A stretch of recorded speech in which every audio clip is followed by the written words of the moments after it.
औज़ुबिल्लाहिमिनश्शैतानिर्रजीम बिस्मिल्लाहिर्रहमानिर्रहीम अस्सलातु वस्सलामु अलैका या सय्यदी या रसूलल्लाह व अला आलिका व सहाबिका या हबीबल्लाह।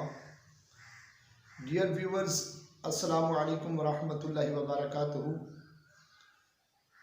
आज एक और वजीफ़े के साथ सैयद सदरुद्दीन हाज़िर खिदमत है। वजीफ़ा ब्लड प्रेशर के मरीज़ों के लिए है, ख़ास तौर पर जिनका ब्लड प्रेशर हाई रहता है या बिल्कुल लो रहता है।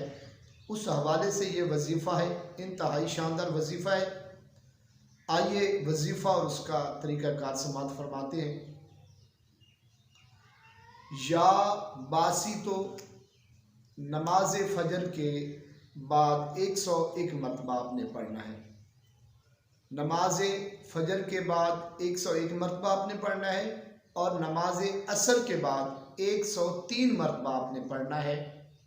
नमाज शर्त है और अव्वल व आखिर 11-11 मरतबा जो आपको दुरूद पाक याद हो वो आपने पढ़ना है।